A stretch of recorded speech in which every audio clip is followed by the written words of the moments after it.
महाराष्ट्र चुनाव में नामांकन का आज आखिरी दिन है। आज मिलिंद देवड़ा वर्ली सीट, नवाब मलिक मानखुर्द से बीजेपी के प्रदेशाध्यक्ष चंद्रशेखर बावनकुले कामेट से चुनावी मैदान में उतरेंगे, नामांकन दाखिल करेंगे। वर्ली सीट पर शिवसेना शिंदे के आदित्य ठाकरे के खिलाफ मिलिंद देवड़ा को उम्मीदवार बनाया गया है। मिलिंद देवड़ा का नामांकन जम्बूरी मैदान से शुरू होगा।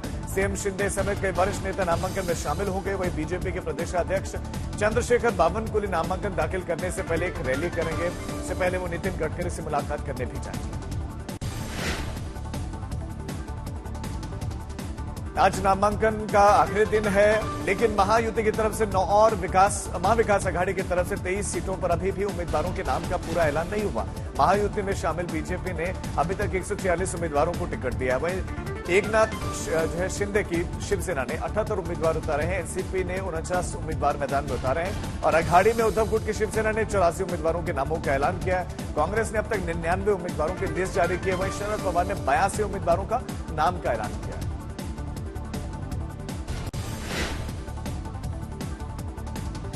उत्तर प्रदेश में मुख्यमंत्री योगी आदित्यनाथ के नारे के इर्द गिर्द ही 9 सीटों पर उपचुनाव की पूरी राजनीतिक बिसात बिछाई जा रही है। योगी आदित्यनाथ ने हरियाणा के चुनाव में बटेंगे तो कटेंगे का नारा दिया। बाद में इस नारे को वो लगातार दोहराते रहे। और तो और महाराष्ट्र में भी योगी आदित्यनाथ के इसी नारे के पोस्टर्स भी देखे गए थे, लेकिन अब इस नारे की काट समाजवादी पार्टी निकालती दिख रही। समाजवादी पार्टी की ओर से लखनऊ में कुछ पोस्टर्स लगाए गए। पोस्टर में लिखा है, न बटेंगे न कटेंगे, 2027 में नफरत करने वाले हटेंगे। इस पोस्टर में आगे लिखा हुआ है कि हिंदू मुस्लिम एक रहेंगे तो नेक रहेंगे। तो आपको बताते हैं, योगी आदित्यनाथ ने बटेंगे तो कटेंगे के नारे के साथ ये नारा भी दिया था कि एक रहेंगे तो नेक रहेंगे, और अब उनके नारे के जवाब में पोस्टर समाजवादी पार्टी ने लगाया।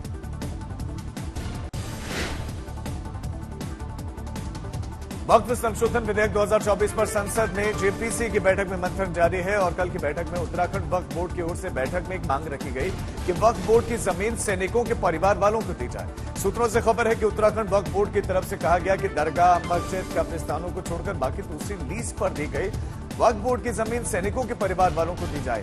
ये दलील दी गई कि सैनिक हमारे देश के लिए शहीद होते हैं, वो किसी धर्म या जात के लिए नहीं होते, सबके होते हैं। उनके परिवार का ख्याल रखना हम सबकी जिम्मेदारी है।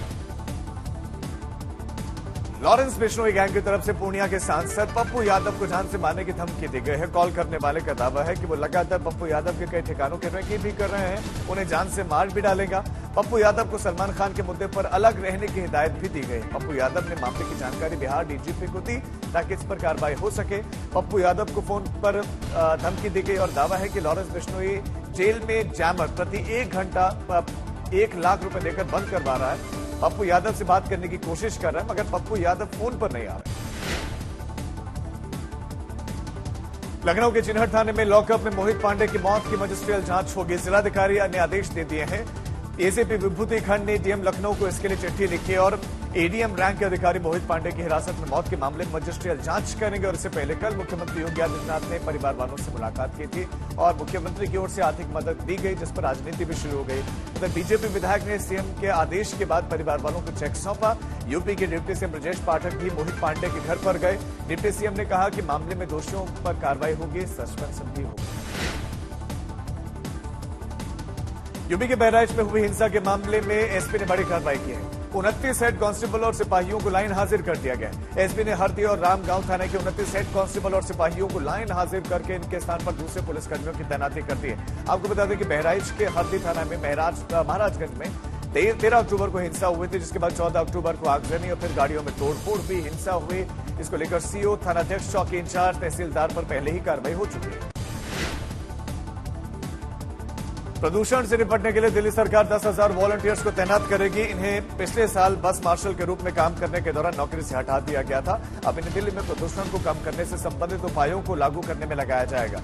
सीएम आतिशी ने इसकी जानकारी दी और सीएम आतिशी ने कहा कि 10,000 वॉलंटियर्स एमसीडी, दिल्ली प्रदूषण नियंत्रण समिति, परिवहन विभाग के साथ अलग अलग ग्रुप्स में तैनात होंगे। आतिशी ने कहा कि वॉलंटियर्स का रजिस्ट्रेशन अगले हफ्ते किया जाएगा। इसके बाद उन्हें 4 महीनों के लिए ड्यूटी पर तैनात किया जाएगा।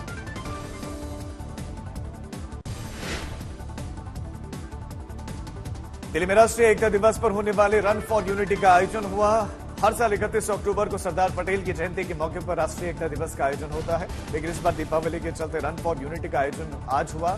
अमित शाह ने हरी झंडी दिखाकर दौड़ की शुरुआत की और इस मौके पर गृहमंत्री का संबोधन भी हुआ। अमित शाह ने कहा कि दुर्भाग्य की बात है कि भारत रत्न तक सरदार पटेल को नहीं दिया गया। उनको भुलाया गया, लेकिन पीएम मोदी ने केवड़िया में सरदार पटेल को बहुत बड़ा सम्मान दिया। भाग्य की बात है कि सालों तक सरदार पटेल को भुलाने का प्रयास किया गया, सालों तक उनको भारत रत्न के उचित सम्मान से भी वंचित रखा गया, मगर देश के प्रधानमंत्री नरेंद्र भाई ने गुजरात में केवड़िया कॉलोनी में एक दुनिया का सबसे ऊंचा स्टैच्यू लगाकर सरदार पटेल की याद को चिरंजीव करने का काम किया है। और सरदार पटेल के संदेश को उन्होंने न केवल याद दिलाने का काम किया है, हर क्षेत्र में, चाहे रक्षा का क्षेत्र हो, चाहे भारत के आत्मसम्मान की बात हो, चाहे देश की एकता की बात हो, हर क्षेत्र में सरदार पटेल के दृष्टिकोण को, उनके विचार को और उनके संदेश को मूर्त रूप देने का काम हमारे प्रधानमंत्री नरेंद्र मोदी जी ने किया है।